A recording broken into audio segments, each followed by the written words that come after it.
we'll get rolling from there. But I saw you just picked up a new puppy, didn't you? I did. I don't know if you say that not very excited. I am excited. I'm just so busy, dude. I have this thing I've been telling myself that I haven't got a dog because I'm like, dude, it's not fair to the dog. One, if I don't have the time that dog needs. And so it was kind of this back and forth. And anyways, long story short, so my father-in-law bred his 2 dogs, and both are wonderful dogs. I've spent a lot of times behind both of them. I mean, nothing crazy in their lines, but they're good hunting dogs. They're good meat dogs. I call them meat dogs. Yeah. And anyway, so he bred them, and there's just one male in there that, I mean, we were there, from the time the little things were born to basically when they were ready to start moving dogs and stuff like that. And this little dude just stuck out to me, and I'm like, dude, you're going to be mad at yourself if you don't take him. So my life's just so, and it's good. I love it. It's like, I honestly think I needed that dog more than it. So you weren't, I was going to say you weren't really planning though to get one. Yeah. Cause you're running like a million miles an hour. I get people trying to give me dogs all the time. And I'm like, dude, no, like I'm just not in a place for it. And I did it. We've all been there, man. We've all been to that place where like, well, I wasn't planning on this, but here's my new puppy. No, he's awesome. Very intelligent animal. Very intelligent animal. So he'll be easier than my last one. And that was maybe where like I was like, oh dude, like Chief, he's a monster in the field, dude. I don't know if I will ever own a dog that like does what he does and handles how well he handles. But other than that, dude, I could just choke slam him. I mean, he's just he's an asshole, dude. And that is that dog's personality. There's nothing you can do about it.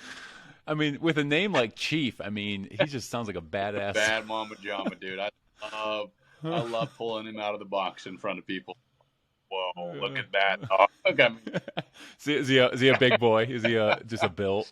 He's fun, but he's hard, dude. He's the hardest puppy I've ever had, hardest dog I've ever had, and I think that's good. At the end of the day, I think dogs are like people, right? There's those ebbs and flows, and you find out real quick, what you like and what you don't like. And I like all of them. I like all my dogs, obviously, but I think the biggest thing is like I'm learning, right? Like I'm learning how to better handle a dog, how to hunt dogs, different things like that. And I'm not even at the level of training that you guys are at and what you guys do. I mean, again, I guess I call them meat dogs basically, but it's like I'm dropping dogs to go out and shoot birds, and they do exactly what I need them to. So 100%, man. And it's funny. Some people will say that kind of like you just did, like, oh, they're just meat dogs. Meat dogs are still badass dogs. Like it's doing what you're intending it to do. Like you have a dog to go hunt wild birds, and your dog is doing it exactly. Dude, I've hunted with plenty of guys that have done all sorts of testing and trialing and stuff like that, and they watch some of these dogs we put down, these meat dogs, and they're like, holy shit. Yeah, like give me a couple of them meat dogs, because they are they're getting it done. All that dog knows is to find birds. That's all he knows. Yeah. All fun. So do you have two? So is this number 3 or do you have this number 2? So I've got 3 short hairs and I've got a lab. Okay, nice. Do you waterfowl with the lab? Yep. Field geese. Nice. That is my. Oh, dude, I love sky pandas. They're sky pandas, yes. Oh, I haven't done too much waterfowl. I didn't do too much last year, but that's kind of where I started, was doing some waterfowl. And man, sitting in a either layout blind or a pit or something in a cornfield, man, it's fun. It's just fun hunting. I think a lot of just hunting's just fun hunting, right? It's like I was just talking to our shoer. He's like, man, I used to love just getting after it, And he's killed some great deer and he's killed some big bulls. And he's like, that was like all I could think about. And he's like, anymore, it's like, he's like, I realized it wasn't like super fun. Like it was cool. Like it was very objective based, but he's like, it's like he's gotten big into trapping is his thing right now, and he's like, dude, I can take my kids with me, I can go out, and he's like, I totally get why you love your dogs. I mean, it's like, dude, I get to go out, I'm with my buddies, we get to catch up, and like we probably wouldn't see each other otherwise if we didn't, right? So it's just fun to get out and put some dogs on the ground, catch up, shoot the shit, and maybe a bird or two. Oh, absolutely. Yeah, maybe a bird or two. If we see a bird, that's a good day sometimes. It's like, you're in the right spot. Gives you a little confidence. It's like a well-rounded, like, yeah, I saw a bird. It was a good day. I don't need to shoot. Shooting a bird doesn't mean anything to me, but. Yeah. That's awesome, man. That's awesome. Well, real quick, talking about, picking up a dog at the wrong time. Case in point right here, man. We're picking up a dog on Saturday, and our baby is due in 4 weeks. Bro. So it's like, dude, like, what is wrong with me? Like, what is wrong? Because you have 2 right now, right? No, you've got 4. We got 5 right now. So this is number 6 on the way. Dude, you are. This is 6 on the way, bro. I know. I'm like, what is wrong, literally, with this scenario? But here's the thing. My wife agreed to it. I was like, hey, honey, there's this great litter. Like, we were driving back from Texas over 4th of July. I was like, there's this awesome litter. Like, what do you think? She's like, yeah, I really. She met the mom before, and she really liked her and whatever. And she's like, yeah, let's do it. I'm like, are you nuts? Like, dude, so, I'd imagine it's crazy, probably like kids, but after 2 or 3 of them, it's not a big deal to throw another one in the mix. And that's the funnest part for me is the young dogs. Like, I love an experienced dog, and I love that I know I can. I mean, there's every once in a while. I mean, I hunt a lot of my dogs just one-on-one. Sometimes I'll run them together, but I like one-on-one, and it's just fun every year. I've got my oldest dog; he's 12 now, and it's just fun. He doesn't get around like he used to. He's still got a lot of hunting him. He does good, but he's just old. He's a 12-year-old short hair, and he's just beat up and old, and it's just fun, dude, to go hunt some grouse with him and sit under a tree and scratch his head, and it's just like, dude, like, yeah, it's fun, dude. So, cool. But the puppies are fun. Watching that dog come to and connect the dots, those aha moments they're pretty special.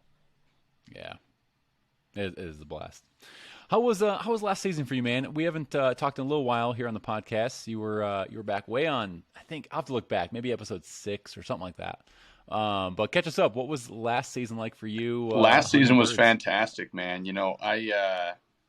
We had moved back to where I grew up to, and it was kind of I guess I can't say it was, because every day seems like it's a evolution or an advancement, or kind of just a step in the right direction just for Final Rise as a business. And so it's this constantly evolving and moving thing that, it definitely sometimes takes up more hunting time than I would like for it to. But, I feel super blessed that we're as busy as we are. But it was really fun because, moving back to where I grew up, I hadn't really got after grouse in a long time. And that's what I cut my teeth on.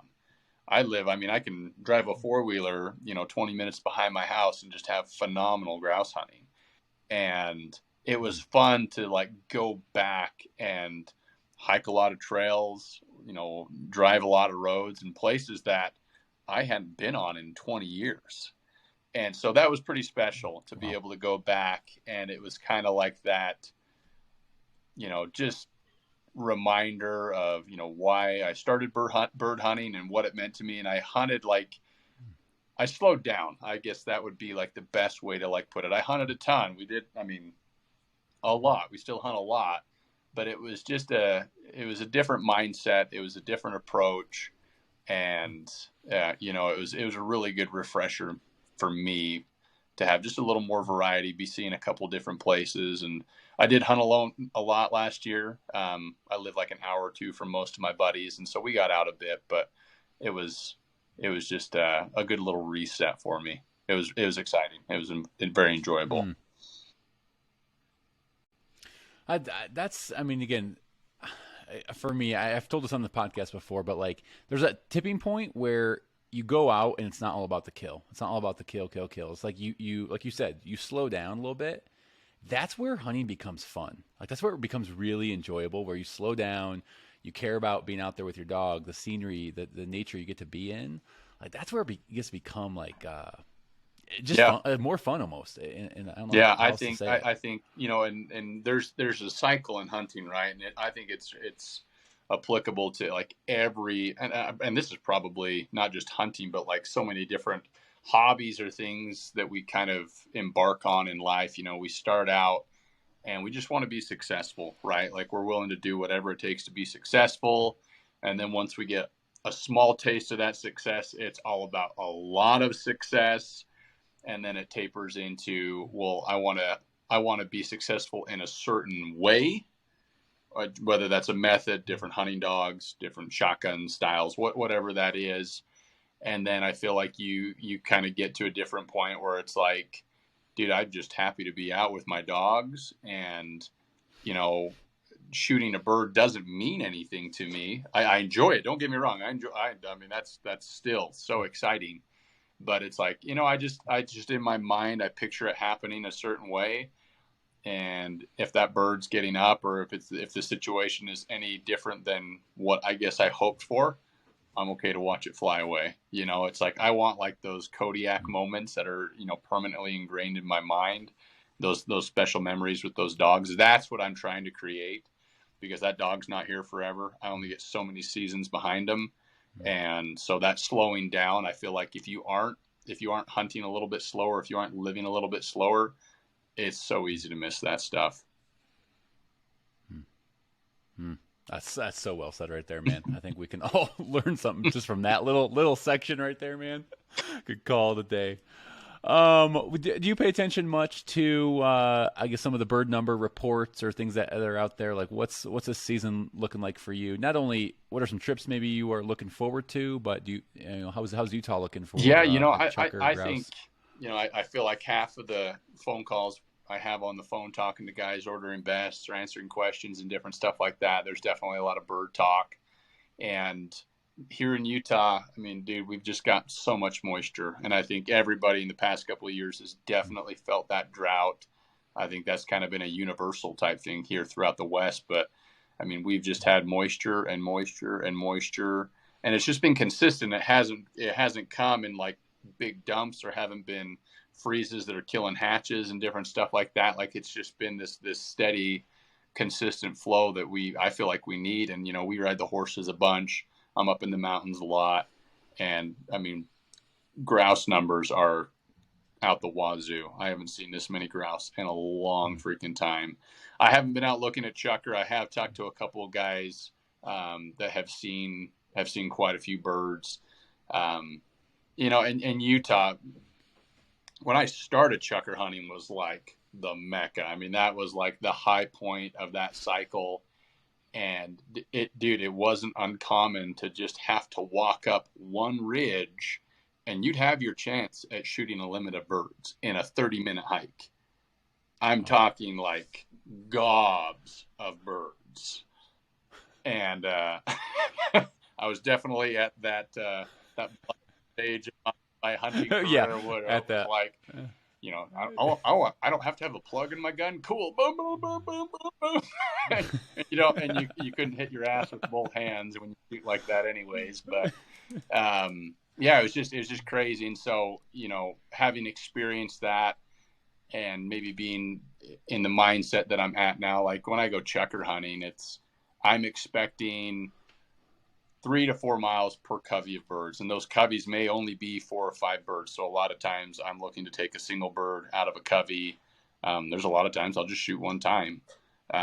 But I think across the board, I think, you know, grouse are probably a good indicator of the rest of our state. And based on what I've heard, things are looking good. We'll go do, there's a project that I'm working on with a couple guys. We're going to do, some final rise films this fall and do a couple stories. And I'm super, super excited.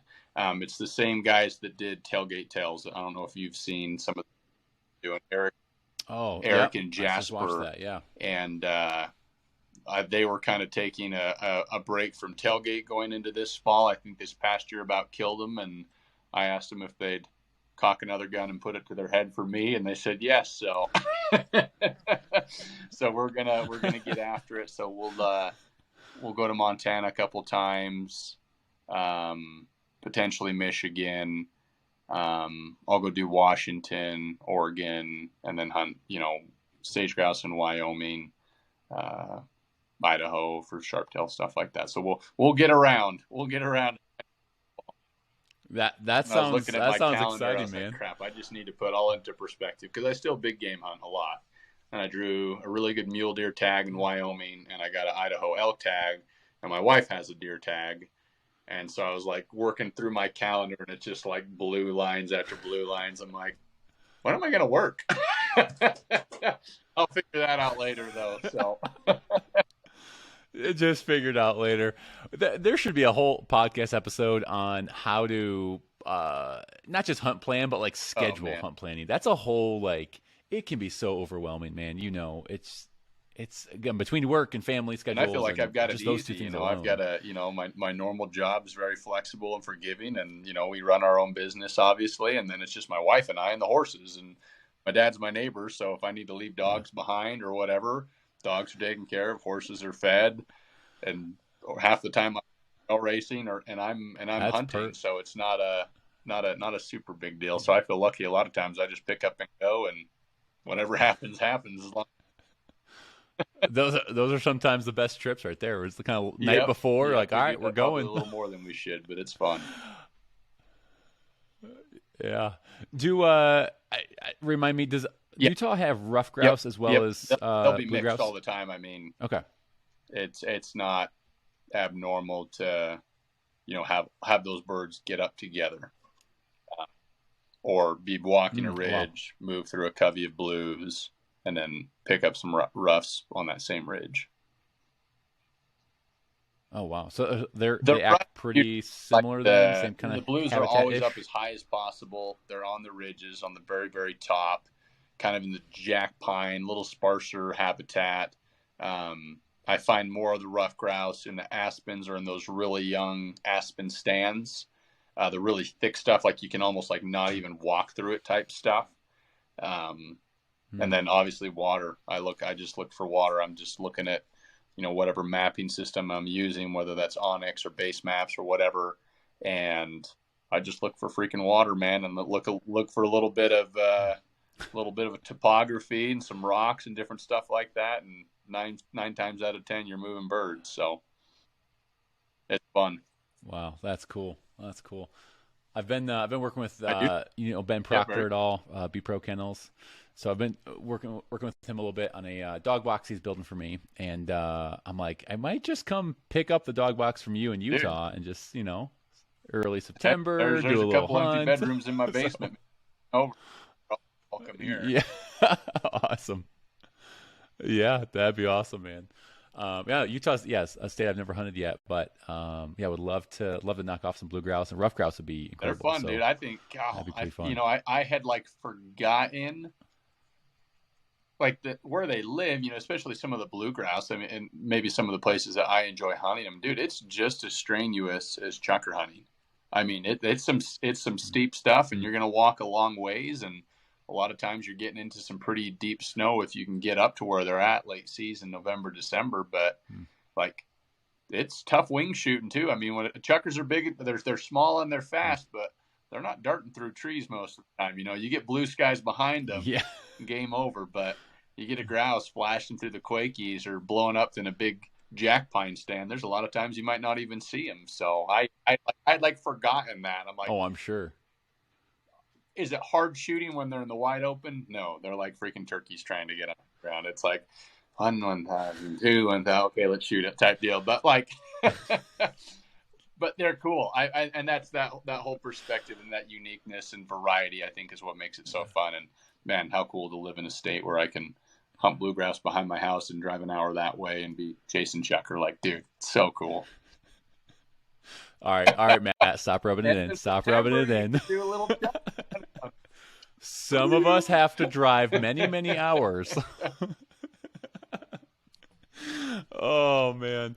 Hey, you mentioned Yes. the Tailgate Tails. Talk a little bit about Final Rise involvement with Tailgate Tails. I just watched the episode a couple nights ago, and it was pretty freaking cool. Really fun. I think right now, Yep. as we're talking, only episode 1 is Yeah. out. So But Tailgate talk Tails, a little bit more so about that. Eric, I've known Eric for a while now. He was actually one of the very first people, like yourself, Will, to order a Final Rise system kind of in those early stages. And during that process, he had some questions and we talked, and I talked to him on the phone a couple of times. And you know how it's like that Step Brothers thing, like you talk, someone's like, did we just become best friends? Yeah. Like, dude, you talk to Eric and he is just like salt of the earth, dude. Like such a good human being. And I didn't know a lot about Eric, but obviously through social media, you see what he's posting, and I'm like, I didn't really know to like what level his photography and videography skills were. And I start learning more about him. I'm like, holy smokes, dude. Like, this guy's not only is he a really nice human, like he's so freaking talented. And it was spring of last year. I was driving to California to hunt turkeys, and I was driving through Nevada, and my phone rings, and it's Eric. I'm like, wonder what's up. So I answer the phone, and we catch up for a minute, and he says, hey, I'm calling you. I've got this vision in my mind. And he starts telling me about Tailgate Tails, and I'm like, dude, what a cool name for one, right? I'm like, that's like, Tailgate's kind of got that nostalgic tie to the upland, right? In a roundabout way, as I think it does to so many other types of hunting. But he just started talking about, telling unique stories of people that have gotten into it. And the angle he wanted to take was really kind of this like makers and movers type thing. And what I mean by that, like finding people that were artistic or did things with their hands or created things, and somehow tie whatever they did, whatever their skill set was, into like hunting. So this first episode that they did was a gentleman is a professional tattoo artist, and he had been in the military. I think he was in the Marines. I think his name's Patrick. I should know this off the top of my head, so I apologize to him if he hears this.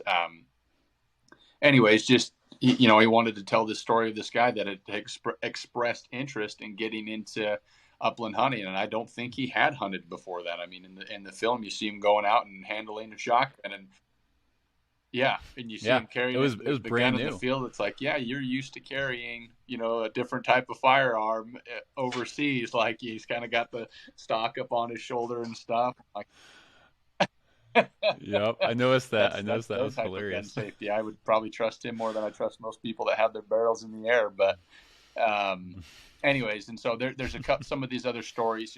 There's artists, and different things like that. And they actually did do an episode on Final Rise, just kind of told a little bit of our story and how it kind of came to be. And so he had reached out initially to ask me if I would be interested in having a little film done on us. And I'm like, dude, that's so humbling and kind. Like, I'd be so appreciative of that. And so we talked through that, and I think we were kind of just wrapping up the call, and I'm like thinking, how, like, he told me some of the people that were on board, I think, Federal and Gunner Kennels and different stuff like that. And I was like, well, dude, how do I support you? Like, how do we support what you're doing as well? And for a small company, that's like, a lot of times, if you're familiar with sponsoring some of those films and stuff like that, it's a pretty big financial commitment a lot of times.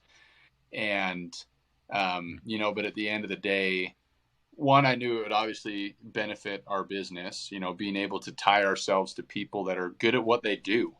That helps validate our business and helps validate our product. Eric had obviously supported me very early on before he even knew me. And so it just seemed like a great way to kind of just align ourselves with some people, and kind of just take it to that next level. And I'm so glad that we did, man, because, I knew what his skill sets were. And then I start, as he was working on these stories, he's sharing clips and he's sending me still photography and stuff like that. And dude, I feel like, and I've been in marketing, direct to consumer marketing, digital e-commerce, all that stuff for a long time in the hunting space. Like, I know what things cost, and I know a lot of times what gets delivered. You know, you feel like, hey, I'm paying X amount of dollars, and I feel like I'm going to get this chunk of assets, whatever those deliverables are, dude. And he just like over delivered. I'm like, dude, like you are delivering like so far beyond what I just wanted to be like a part of the deal. Like I just wanted to be, you know, have our logo in there. And dude, he just took, you know, obviously tons of beautiful images and, you know, cut us a bunch of different social assets and different stuff like that. And again, it just reconfirms it's like, one, Eric and Jasper are just phenomenal human beings. And it's like, those are the type of people and projects I want to support, because they're bird hunters. They give a damn about bird hunting. They give a damn about conservation and the future of wing shooting. And that alignment to me is everything. And I feel like that's kind of the safeguard, or the way that we're going to make sure that there's a bright future for the things that we love to do. And anyways, yeah, that was kind of the very long, sorry, I'm long-winded. That was kind of how Tail. No, that was great, man. I mean, just you talking right there got me like excited. I'm like, all right, let's go tackle the world. Like, it's just good. Again, like you said, good people that you work with, like it makes all the difference in everything you do. Small business, large business. Like if you're working with great people who are just kind, honest, like humble, deliver more than what they talk about. It's like those are the kind of people everyone wants to work with. It does, but anyone listening to Eric's book, so leave him alone, okay? He's working. He's aligned with me. He's busy. He's busy working with another company. I was gonna ask. I should know this. I just watched the film the other night. Is Eric the one who got the tattoo in the episode? That's Eric. Okay. It was, when he showed up, that's a sweet tattoo, by the way. Obviously, Eric, I hadn't seen the film. And, you know, we're like videoing in our shop, and we're in the basement, and we're in our house and stuff like that. And I'm looking at his arm. I'm like, when the hell did you get a tattoo? Like, I've never seen that before. And he told me, I'm like, you got a tattoo just for a movie? He's like, oh, I've always wanted. Like, it is a cool, badass tattoo. That's cool. And it is a very cool tattoo. So if you haven't watched it and you're listening, Tailgate Tails YouTube channel, go subscribe and support those guys. Absolutely. It was a blast. So I'm really looking forward to seeing what those guys put out here in the next couple episodes. So I'm excited. Well done, guys. Well, Matt, let's talk a little bit about Final Rise. I just know how busy you are. We chat here and there, and I just know you're running like crazy, man. Catch us up. We're gonna get into some more specifics here in a second, but like just give us a high level. Yeah, what's been going on with your company, Final Rise? Things are just wonderful.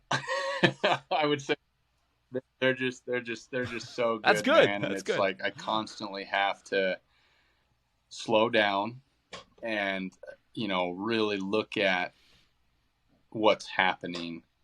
And it's so humbling, and I feel like so freaking grateful, because you work hard, you know, and you know that, you know, anybody that, you know, has started something or believes in something and like pours their heart into that, dude, like you work so freaking hard. And so sometimes you get caught up in that work, and it's hard to like see beyond the screen, right? It's hard to look beyond social media. It's hard to look beyond emails and numbers and inventory and all these different things that are necessities that kind of feed the monster, right? And those, you do have to have that stuff in order for it to be able to grow and for it to be able to operate and function how a business should.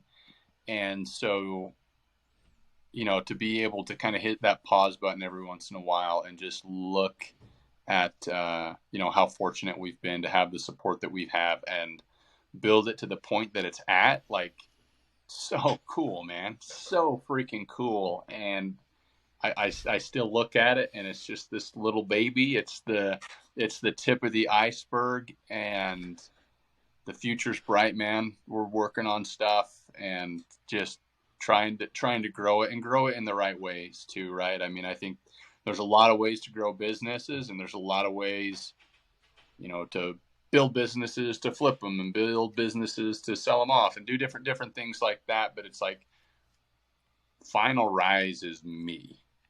Like, this isn't like, man, I hope in 5 years, you know, I get a 3 multiple on my evaluation, and a VC group out of California will come and snatch me up. Like, no, like I've lived through that, and it's cool to see, and they're cool experiences to watch.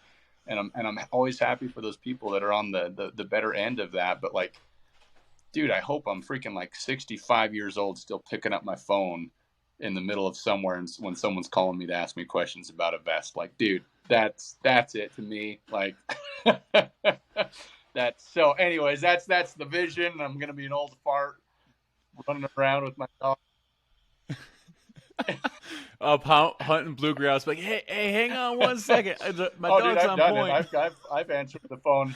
I do it in the goose blind a lot of times. I'm like, hold on, I got birds working, and they're like, what? And they hear the guns go. I had one guy hang up on me. It was kind of rude. I probably should have not done it, but I was all right. But Final Rise. Yeah, he should priorities. He should understand. Yeah, but Final Rise is doing wonderful, man. You know, this past man, it hasn't even been maybe 3 or 4 months now. You know, kind of put on our big boy pants, and we picked up a warehouse, a really nice warehouse, and it's. You know what? Finally, now I'm like, house. What am I going to do with the rest of my house? So if you don't come stay in September, I'm going to feel bad about my decision. But no, it was that thing, you know. You're always trying to hit the walls, right? You're trying to hit the ceiling, and then you need to constantly put yourself in situations that are uncomfortable, and you know that force you to kind of change your mindset or the way that you look at things, or work a little bit harder, invest a little bit more.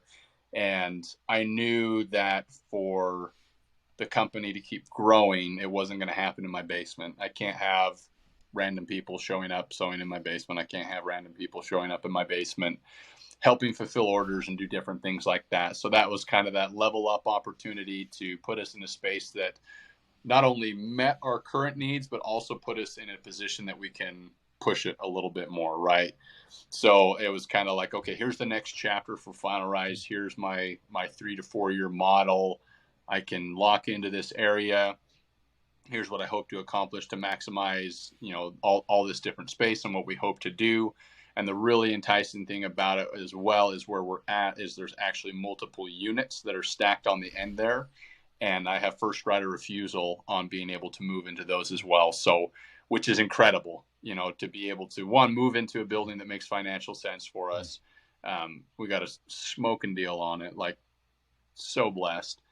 Move in there and then know that it's like, if we max this out in 2 years, cool, there's a building right next to us. And we can move right in there, and to not have to fully move a business, which is huge, very costly. I mean, there's all sorts of things involved in that. So totally. It was just, you know, again, I say the word blessed and blessing a lot, but that's what it was, dude. There was just no other way about it. We were trying to figure something else out, and in a roundabout way, Buddy called me and said, hey, I just heard of a building that's going up.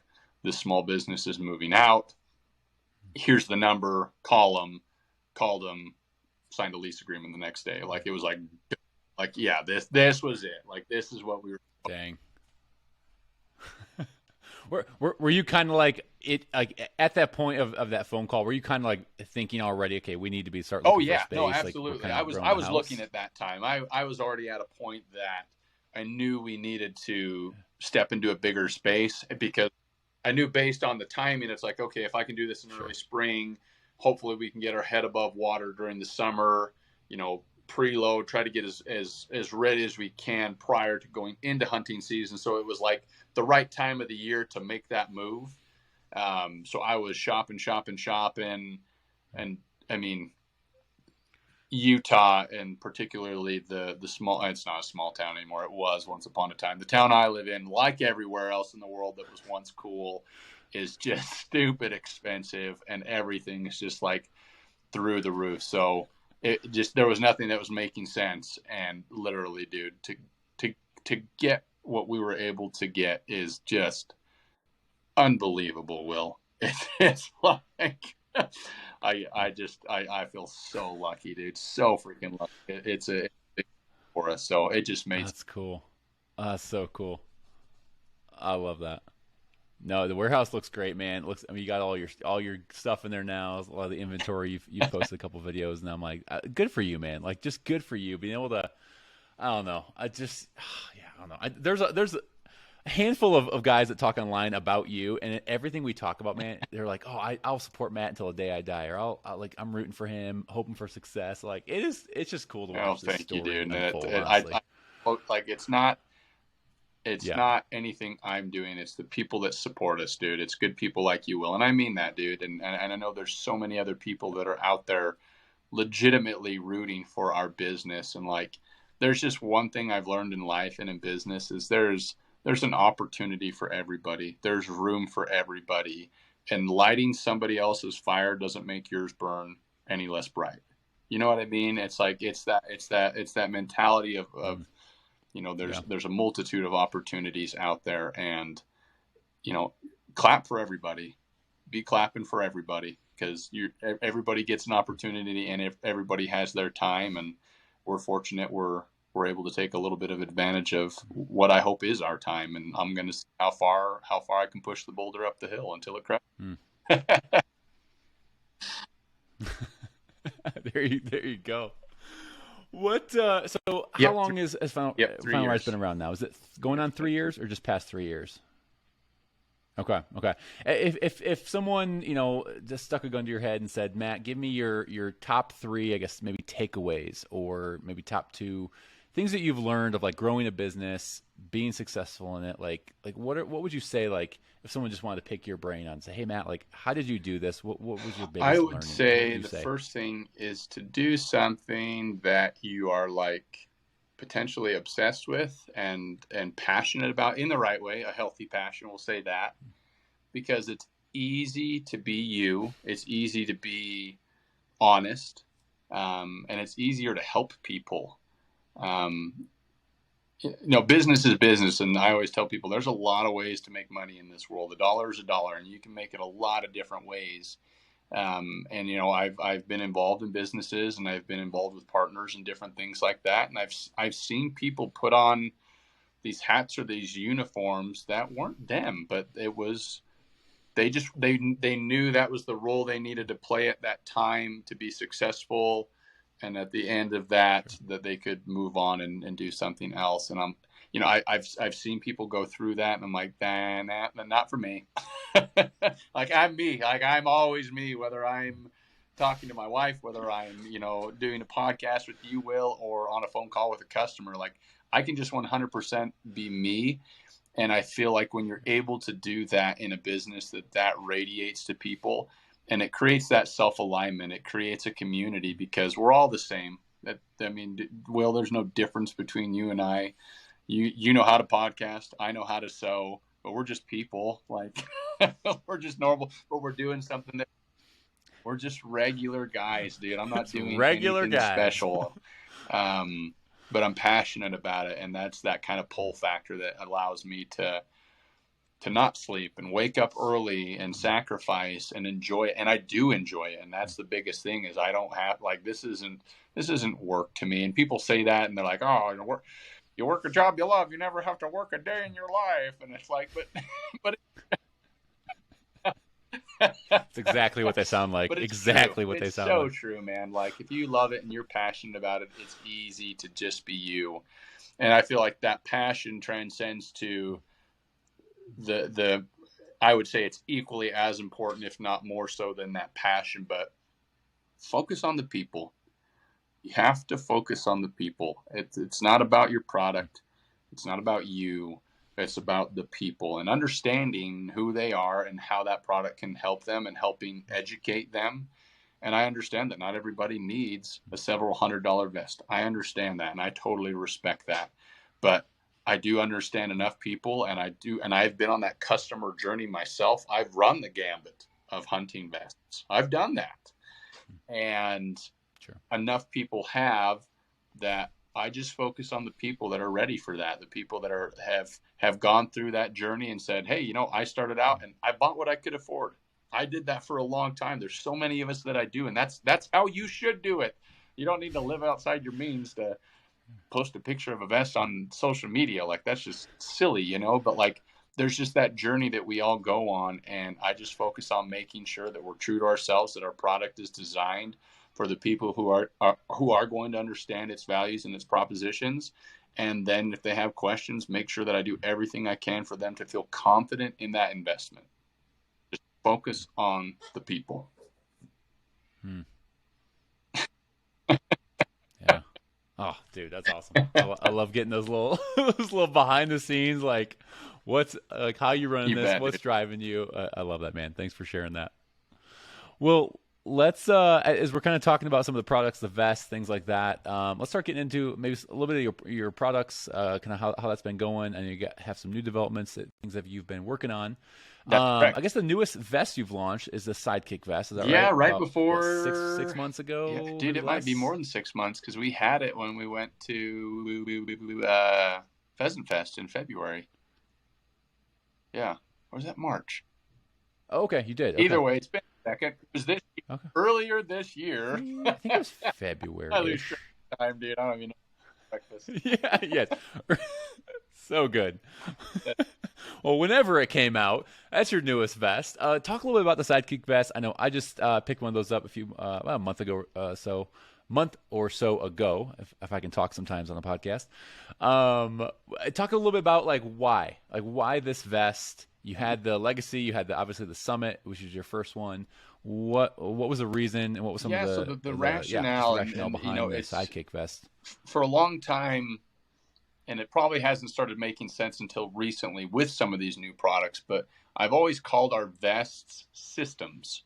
And people are like, well, how's it a system? Are you just using that word because it's like a sales word or whatever, or it like sounds fancier than it really is? And it's like, no, like from the very conception of the Final Rise brand, from the initial vest, I'm looking 5-10 years down the road to how can I create something that is complementary to every single aspect of bird hunting?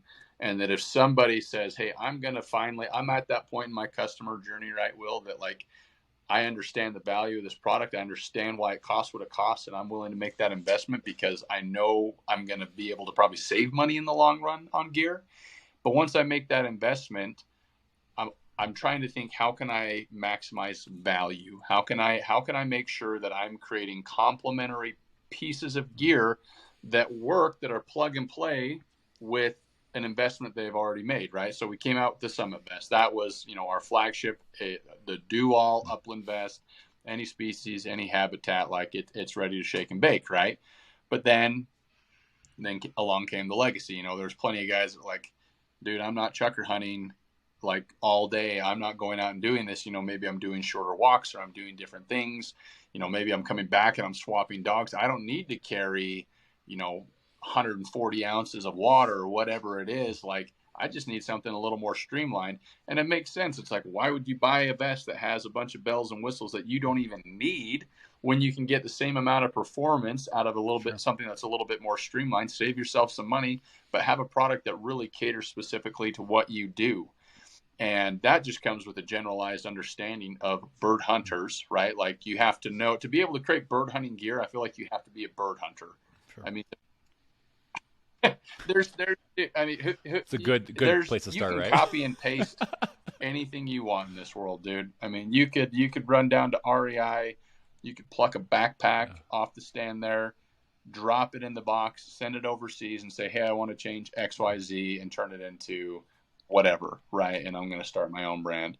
And it happens all the time. There's plenty of people that do it, that are trying to make a quick buck. And sometimes you do see that in our space, right? It's just, and that's okay. And there's a product for everybody. I'm not dogging that. What I'm saying is I'm not taking shots at anything, but being an upland hunter is such an important part, because you have to have lived and experienced those things to be able to look at gear in an objective way, to understand, hey, because I experienced this, because I need first aid kit, because I need a bladder, because I need to store my stuff, because I understand weight distribution, because I've been backpacking, I know what a waist belt's supposed to be like, because I've had padded shoulder belts and it really dicked up my gun mount and it made me mad, like I'm not going to put any padding in there. All those different things, like you just kind of have to live through it. And so the Sidekick system is the last piece to that, was, again, understanding a totally different dynamic of bird hunting, and a big part of bird hunting, because let's be real, Will, like how long is bird season? For most people, how long is bird season? A couple months, maybe? If that, right? I mean, Heck, I know people that are going out and spending thousands of dollars on big game hunting gear, and they go hunt for 4 days. Like, it's the hunt for the year, the weekend warrior, and that's okay. And it's done. It's done for the year.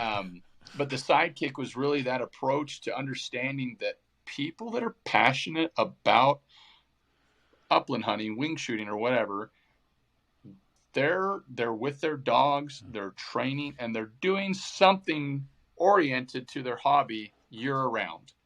My dog only gets to hunt a couple months a year, but guess what? He lives with me the other 300 days or whatever it is of the year, and I'm living for those days that I get to hunt him.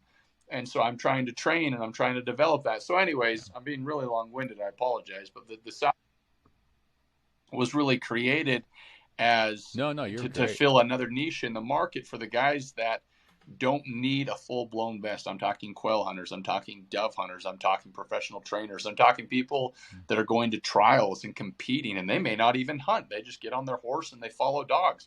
All wonderful ways to enjoy our sport. And that's the best freaking part about dogs, dude, is you can enjoy them 1,000 different ways. Like, it is awesome. But we all need gear. The possibilities are endless, and only gear. And I'm glad you brought up the trials. Is again, I've been running some NASCAR trials, and the typical trial person will have because you bring your dog to the line with a check cord, then you clip it to your belt, then you have shells. Then a lot of people don't carry water, which that's just a personal preference. Whatever else, I love wearing my vest because one, I'm used to it for hunting. It's how I hunt. I'm comfortable with how the gun mounts on my shoulder strap, all that stuff. And I have water for my dogs. I got the shells in one spot, throw the leash in the pocket in the back. So my first ever trial, someone was like, "Why are you carrying your whole vest out there?" I was like, "Because it has everything I need." I don't know. It's just like, I was like, "Has everything I need in it." Like, I'm ready. Like, whatever. So for me, just a side note, is like it's been a really nice function for thinking about trials and training and having all that like in there.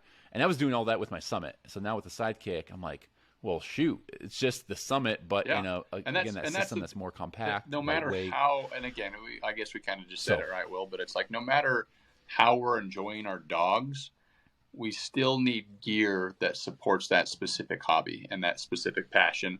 So really my hope in developing these systems is that we can create multiple pieces of gear that now become interchangeable and allow people that once they invest in the system. So with your Sidekick, right, Will, well, if you don't want to invest in an entire Sidekick, and I know that you did because you're passionate about both of those, and plenty of guys just say, hey, I just want to have 2 vests, one for each application, which is wonderful, and we appreciate it.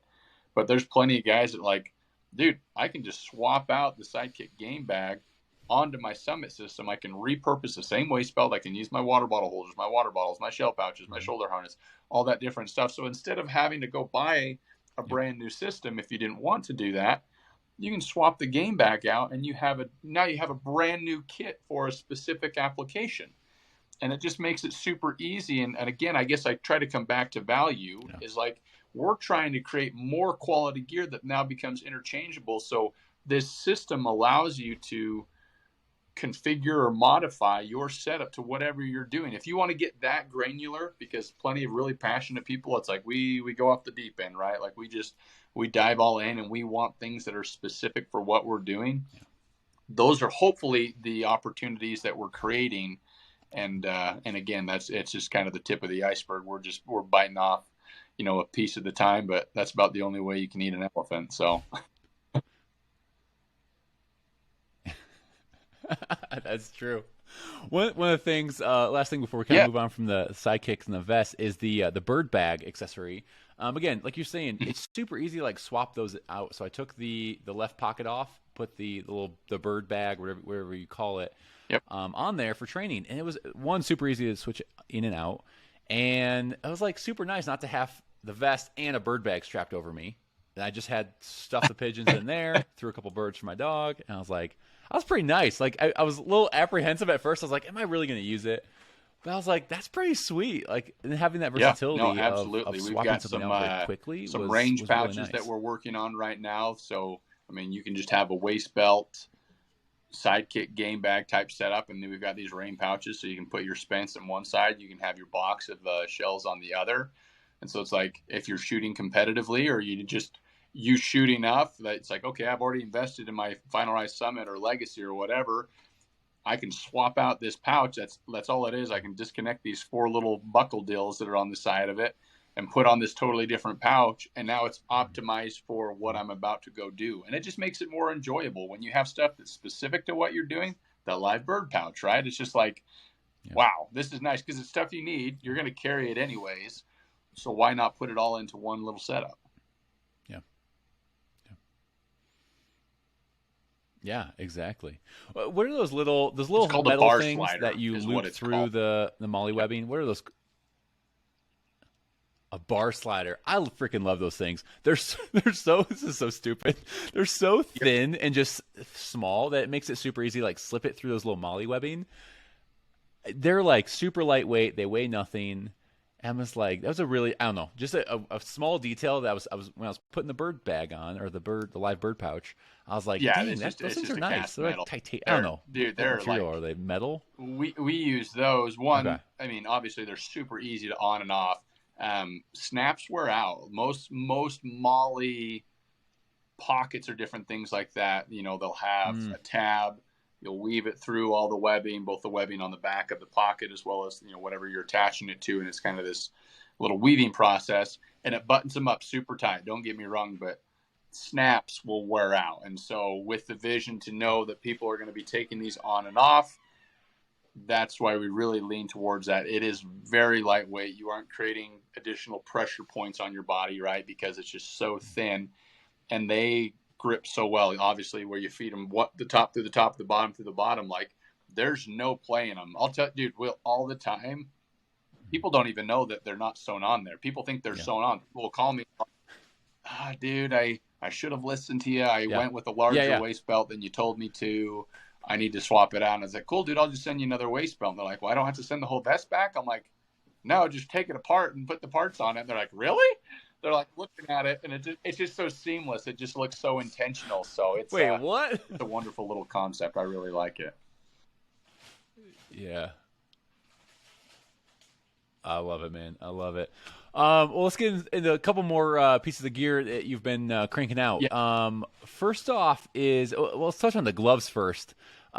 These gloves, man, these things are killer. I've tried a lot of gloves. I think I sent you a photo of all like the 4 or 5 different gloves I've tried. I mean, that's a struggle, man. It's just finding a glove that fits your hand well, just feels nice and all that. But talk about the gloves a little bit. Was that something you were just all right, I haven't found the right pair? I love gloves. I just have always like good gloves, dude. There's just something about that. It's like the cold side of a pillow, dude. Like I swear, there's just something about good gloves. And there's a lot of really nice gloves out there. Don't get me wrong.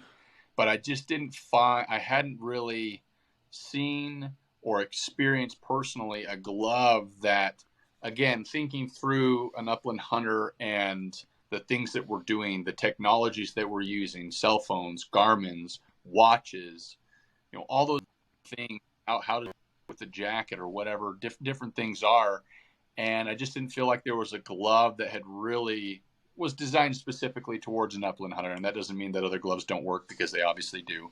And I don't know how to make gloves by any means. And so I know a guy that hand makes a bunch of stuff. I reached out to him because I saw that he had these gloves. I was like, dude, will you make gloves for me? If I can't do something, I want to find the people that can do it the best. And I try to support other small businesses, right? I feel like that's a big part of it. If I can support someone else that's doing something cool and it helps our business too, awesome. So reach out to him. Anyways, he referred me to the guy that actually made them for them. It's a company out of Oregon, and got a hold of a kid named Jake and said, hey, dude, I've got this vision for a pair of Upland gloves. And he's like, what? Like Upland gloves? Like, what do you like? He's not a hunter himself, right? But I was like, no, there's these bird hunters and different things like that. And he was like, well, like, tell me about it, kind of pitch me on the idea or whatever, obviously, here's your MOQs and here's kind of what we're looking at and stuff like that. So we start going back and forth, and I just start sending him sketches, and obviously I had lots of gloves that I really liked, and they had certain features that I liked, but there wasn't one that was, overly comprehensive of all of that. And then, I wear a lot of gloves. We do a lot of farming. My wife's big into rodeo.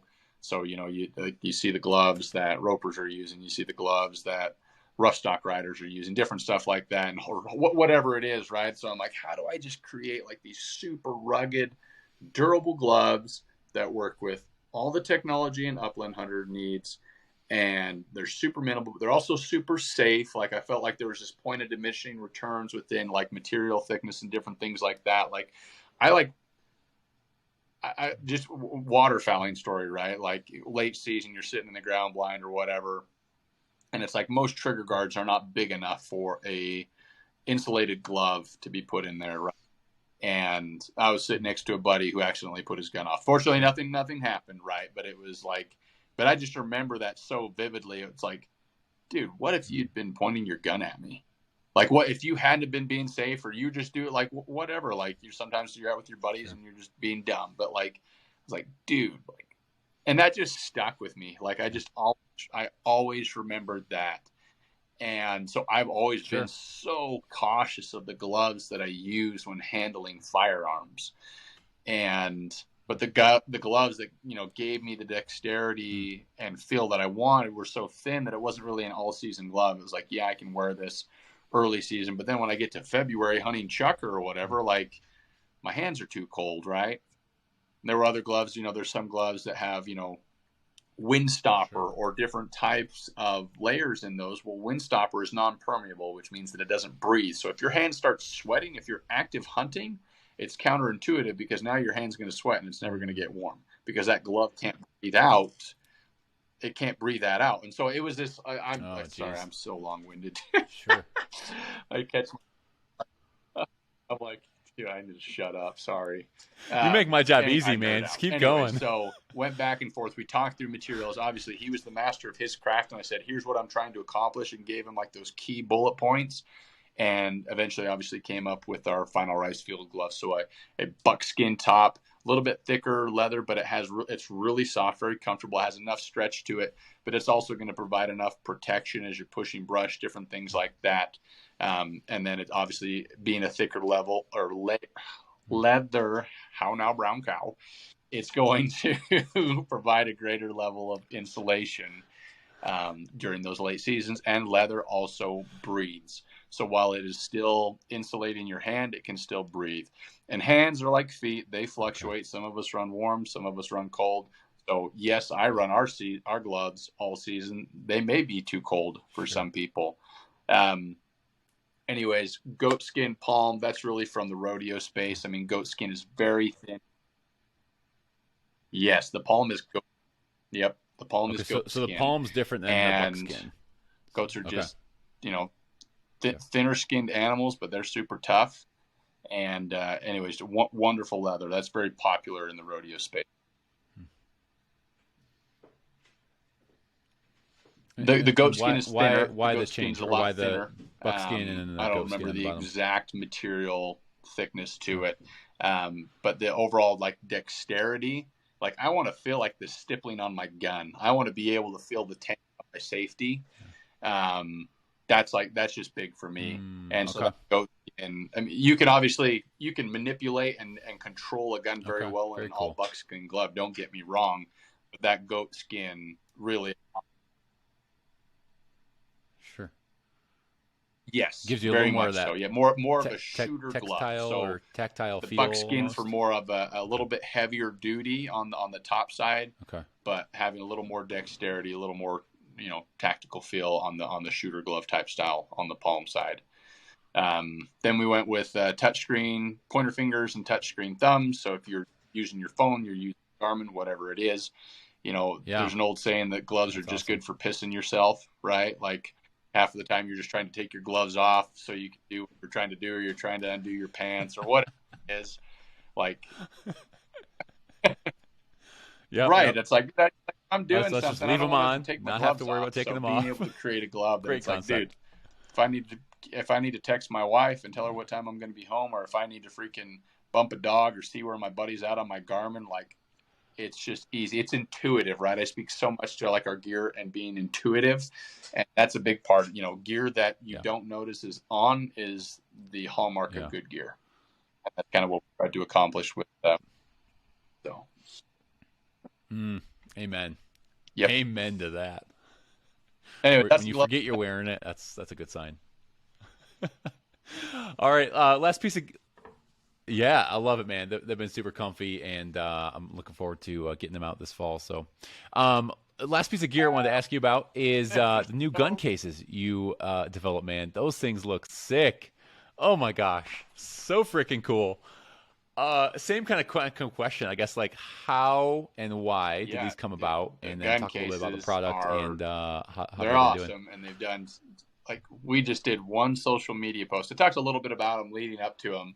But we pre-sold our initial run just through an Instagram post.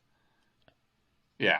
I honestly didn't anticipate that. I was a little, I should probably swing a little bit harder than I do sometimes. But I was like, I feel like, a couple hundred of these will be like a good number. Like, correct. And you had two different models too, there. Right? You had the long gun. Initially, just started out with the takedown case. Yeah. There's lots of really cool long gun cases out there specifically, but the shell shuckers reached out once we just said we were doing the takedown. They're like, "Hey, we want cases too." I'm like, of course, duh. the shell shuckers. Just dog, and I shoot them too. Gosh. Anyway, so yeah, it's an 18-ounce waxed cotton canvas material, and I loved the material when I first saw it. I was like, waxed canvas in general has kind of this nostalgia in the upland space, right? There's like Filson vests or Filson chaps or upland chaps, different stuff like that. It's like waxed canvas is kind of just this, like, there's a little bit of a heritage in it in the upland space. Really cool. Yeah. So real quick, just to confirm, so sorry to cut you off. Correct. So we're not talking about the material of a vest, right? We're talking something totally different. Softer. Okay. Because in my mind, when I originally saw your pre-post of it, I was like, oh, it's like the vest material. But then hearing you talk about it a little bit more, I'm like, oh, we could absolutely make them out of Cordura, because that's soft. What the vests are made out of, right? I mean, it'd be sixes in a roundabout way. But I don't know. A lot of times I tell people, a lot of times I just make things that I want and then just sell the extras. I know. So anyways, went with selfish son of a gun. Waxed cotton canvas, and dude, it's just such a cool fabric.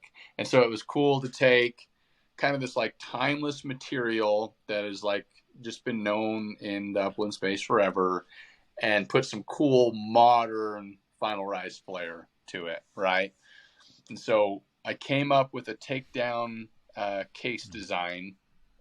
There's some really cool designs out there. There's obviously other takedown cases on the market, but I wanted to design something that was really, could provide almost like a one-stop shop for like all your gear.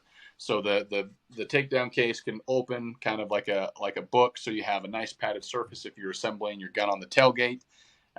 You've got a place to do that, and then but on the outsides of it, we've got some pockets that are sewn in, but then we've used molly webbing on the sides of it, which is how we attach our accessories. So say for example, you want to build a kit, or you want to have all your collars, your shot shells, whatever in like a grab and go bag along with your gun. Now you're able to do that, and it uses the exact same pockets that you put on your vest. So you could take your rear accessory pocket, or you could take a set of side accessory pockets and attach it onto that vest. So if you weren't using it for one application, say you stripped down your vest for trialing season or whatever you had going on, well, now you can repurpose all the gear that you've already invested in, put it on something, and continue to get more value and more mileage out of that product. So anyways, they're cool. They're super cool. And I just would invite anybody to just kind of go to the website to check them out. But we lined them with a really soft suede fabric. It's got some great wicking properties to it. It's gonna, if you oil a gun, if you had fingerprints or anything on it, when you slide it into that case, it's gonna take those off. Like it polishes well. It's not excessive that it's obviously gonna induce wear to a firearm, but that's awesome. It's just a really happy medium blend of just something that's just gonna take care of those guns. And then we used for the foam, it's a closed cell foam. It's very different from what, if you were to go to a box store and you were to walk down and look at all the gun cases that they have hanging on the racks there, right? Like a lot of times, like they're super thick, like you'll have like 2-inch foam, but grab that foam and you pinch it, you can close your fingers together. There's really, it compresses almost to nothing. This foam is only a 1/4 inch thick, but like you cannot, it's like soft, but you can't compress it. Yeah. And so it's like, so now I don't have a case that's super bulky, firm, but if I slide it in with all my other gear, my deck system or whatever I've got going on, there isn't the off chance that whatever I put it next to is actually really potentially going to be able to ding it, because that foam is actually providing a layer of protection. And so just tried to go through the process of, I'm not, a lot of this stuff has already been done, and I understand that, but I always look at anything that we create, and it's how can I make it more specific to our consumer, and how can I make how can I just improve it? How can I raise the bar? How can I raise the standard a little bit? Like I said, it's anybody can do a copy and paste into me too, but it's how do I make that a little bit better? And so go ahead. Yeah. Well, like you said too, working with those other pockets and stuff, and from your vest pocket, again, I have 2 pockets I'm not using right now. All right, cool. Throw it on the gun case. And one thing I was going to ask you about the long gun case. I know this is hard doing without the visual, but is it like a zipper? It's just a Velcro closure, like, and it just slides into the case, end. or do you just slide it in? I stayed away from from zippers specifically, and I've minimized zippers in anything that we use. Okay, that's right. I'll tell my reasoning with a small story. Bought a really nice, I only own probably 2 or 3 new guns. Most of the guns I'll just buy them used or whatever, find them in good condition, and that lets me get more guns. Bought this, it was a SHOT Show special. It was a 16 gauge Satori super light feather, English stock, beautiful gun, dude. Wonderful gun. One of my favorite guns I own. And I was down at a big box store. I was headed to Washington to go hunt pheasants with my friend Jeff, and I was like, I need a better case, And I had some just normal run of the mill cases or whatever, and I'm like, I want to buy a nice case. And so I went and I found this. It was a kind of a wax canvas type material or whatever, the big toothy zippers, and I'm like, man, this thing just looks like the cat's meow. This is the Ferrari of gun cases, and gold standard. Anyway, so I get home and I'm all excited and getting all my stuff together, and I unzip that case, and I just unzip the top of it, right? I guess I do, and I don't understand why a zipper has to go the full length. Teach their own. Unzip that like a 1/4 of the way, go to slide my gun in, and that freaking zipper manged the side of the freaking barrel, dude. Oof. And I was like, oh no. What just happened? Oh. So I'm anti-zipper for that reason. Not that a 5 or 8 gauge zipper by any means is necessarily going to induce substantial wear. I mean, this was a very toothy zipper, but I guess I'm just trying to keep folks stuff in mind. I understand you're putting nice guns in there, nice guns or whatever guns, but I mean, maybe it takes half a second longer. I really don't know. I mean, it's pretty easy to put a gun in a gun case. So I guess 6 is at the end of the day. You can start splitting hairs if you want, but that's what I wanted. Yeah. That's cool. And the long gun case, how like you just made it in one size right now, right? One length. And that's 52, the nice thing about the shape, the far end where the barrel would go has kind of a tapered shape to it. So if you have a shorter gun, if you set the gun more upright, it will catch the shorter end. Okay. If you have a longer gun, you can either flip it upside down or angle the back of the stock, lengthen it. So instead of just having a square end or a round end, we've kind of just get a little bit more. There's a soft taper that goes into Okay. it. So even when I put, you know, an over under with 28-inch barrels in there, there's really minimal, if any, play in it. But I still have room that now I can use that exact same case to throw in, you know, a Browning A5 Sweet 16, Okay. which is abnormally large gun. So. Okay. Those look like big boys. That's good to know, because I was thinking about, I was looking at that long gun, and again, my over unders are only about 40, I don't know, 47, maybe 48 inches. In my mind, I was thinking, there's going to be so much play. I mean, but like you said, with having that taper, it kind on of either side of it. I mean, okay.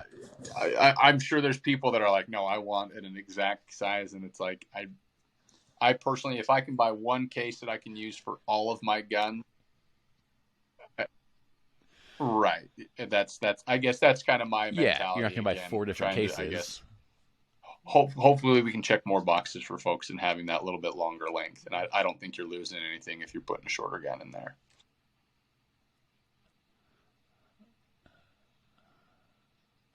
I love that. I love it.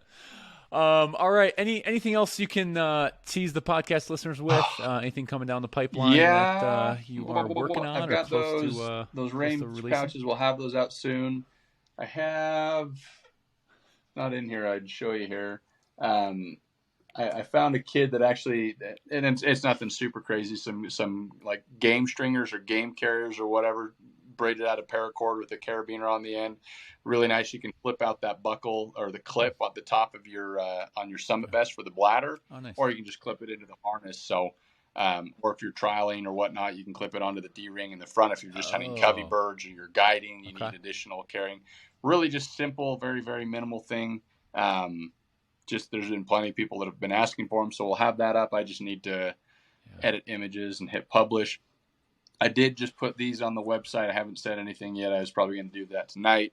This is just I call it a grab it or a 2-shell bandolier essentially.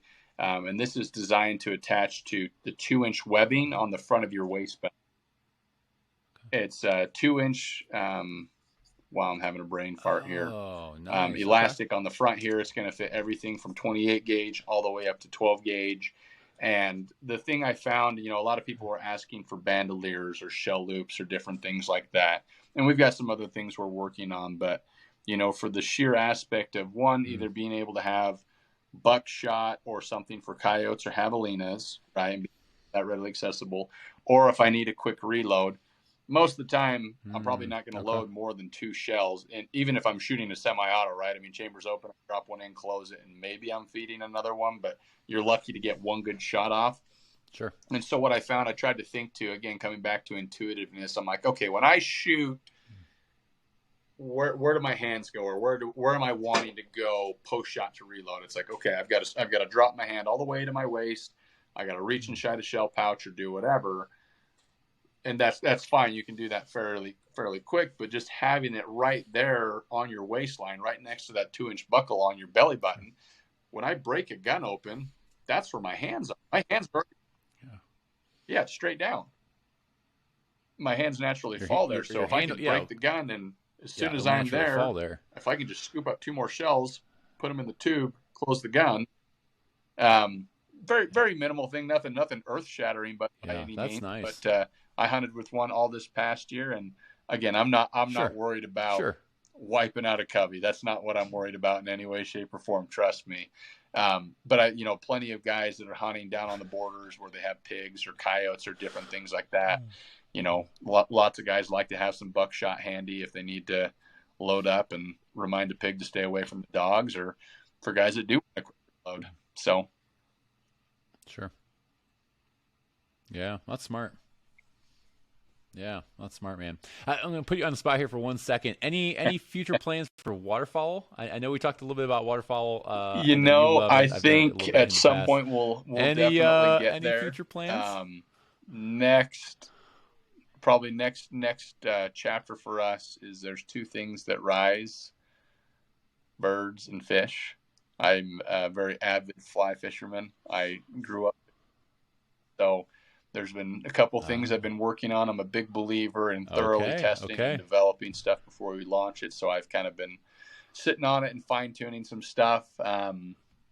We may do it later this fall. I mean, you can fish year round for the most part, but working on that stuff. Man, I don't want to show all my cards. I got a laundry list. This is like my 2022 gear launch list, and it's like I'm sure some of it I haven't gotten to, but the bottom of that is dedicated to to our four-legged friends, and I think they need some love. So we're hoping to tackle some of that stuff here in the coming months. So very cool stuff in the works, man. Tip of the iceberg.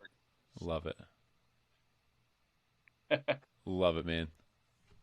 That's a tip of the iceberg, man. So exciting. Well, I mean, congrats on just the success, man. And again, some of the things you're rolling out, big or small, I think it's making the products you're rolling out, even that little, whatever you call it, the holding a couple shells. Like it's a small thing, like you said, but like it's thoughtful. You're making it because of for a reason and for a purpose. And that's always fun to see. It's not just, hey, I'm just going to do this because you've heard either customer feedback or personal feedback. Thank you, man. I always try to. Like, hey, the big thing is it's got to be intentional. There. And so that's kind of that guardrail we like to kind of use. Is it intentional? Is it more than just doing it because? Oh, thank you for noticing. Appreciate it. Yeah. Love it. All right, brother. We are going to start wrapping this thing up a little bit longer. Thanks for carving out some extra time. So since you are I believe my first repeat guest, I'm going to change up my closing question here. I typically ask everyone, and I'm pretty sure I did it with you back on that episode, but what was the advice you'd give to a rookie uplander out there? Someone heading into their first season. So we're going to change the script a little bit. And I'm just going to ask you, what's a piece of advice you'd give to someone, the veteran hunter, heading into another season, maybe their 10th, 12th, I don't know, 20th season? What's a piece of maybe encouragement? Remember that you started somewhere that too. You share with them who are listening to this podcast. And to be the person that you wish would have helped you along the way. Be that person.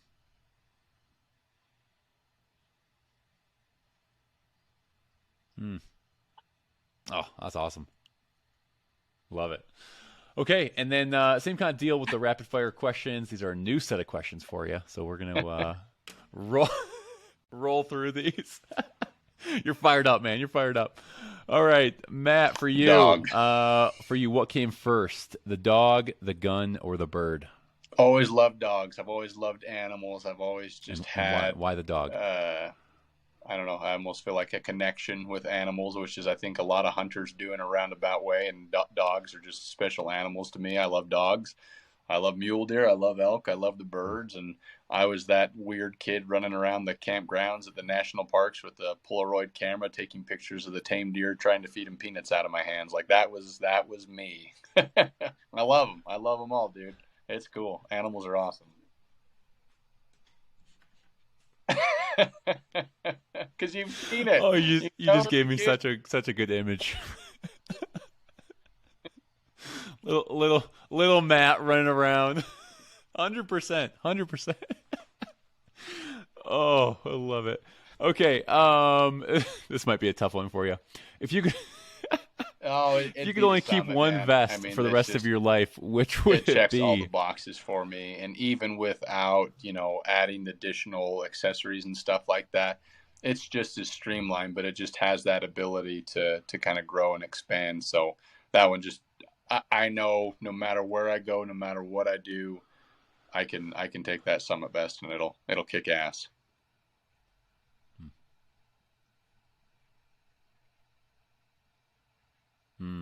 Love it. I don't know if I've ever most plays you've ever hit in a row. No line. I've never been. I mean, I shoot sporting clays. Oh, come on! But I missed plenty of those. Shoot, dude. I bet you it's. I mean, if we're talking probably high school skipping class with your buddies, driving up in the mountains and flipping them off the hood of your truck, and it's the same throw every single time straight out front. I'd imagine it's around. We'll say 20, just because they're the same way. They're easy. They're just the dead straightaways that everybody. know where they're going. Your buddy threw it the same way. Okay. First 10 times. Like, just keep putting the bead there. You know where they're going. Trigger.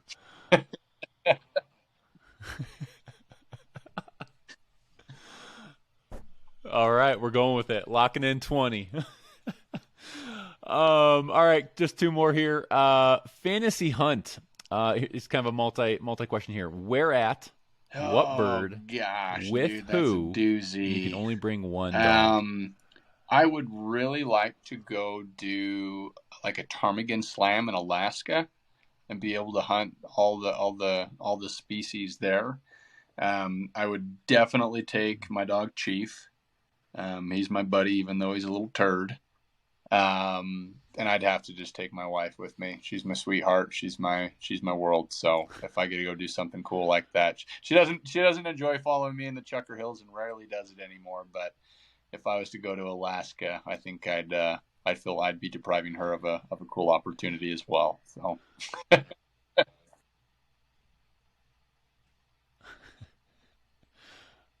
That's awesome, man. Good answers right there. All right, and then last question. This is the one question that has never changed, but we're slightly changing it a little bit for this. Dude, beverage of choice. I'm pretty sure Rockstar lemonades, either just the straight lemon.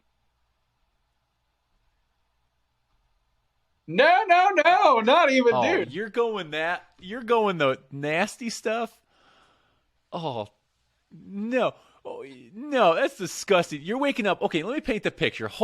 Just hold on 1 second, okay?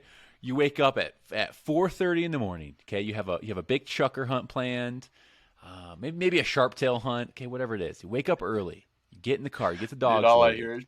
You're driving in the car. What are you reaching for? They're in the fridge. It's convenient. I'm not a big coffee guy. You weird son of a gun. Oh, dude. I should handily keep them in business. I should probably buy some stock. Oh. All right. Nah, dude. And they're the non-carbonated. Oh, I honestly didn't even know they still made that. Non-carbonated. Red Bull took them over. I think there's only like 20 calories per. There's like 160 milligrams of caffeine. So it's the Rockstar Recoveries. So they're lemonade. And wait, so which Rockstar is this? And they have a mango one. The mango one deceived me. The can was the same color, so I bought them, and then I found out they weren't the orange flavor, so I was a little bothered. But anyways, they do. Sometimes they have fruit punch too. Every once in a while, that'll come and go. But the lemonade and the orange are the two constants. And buddy, they're dangerous. There is no smoother drink, dude. You could pop the top on that, open your throat, and it's gone, like gone. Oh, it's delicious. So it's interesting that it's not carbonated. That's interesting. Everything carbonated. That's a weird concept to this Midwesterner. Oh shoot! Man. Everything's carbonated. Everything's carbonated in Chicago, man. You could carbonate coffee if you could there. Well, dude, I feel I have nothing else to say. I can't even. Well, Matt, this has been the blast, man. Thank you for jumping on another podcast, and again, just giving us a look into Final Rise, what you've been up to. You got your hands full with the company, that new puppy eaters. Keep kicking butt, dude. You're killing it. Love the podcast. Love everything you're doing, and appreciate you as a human too, dude. So thank you.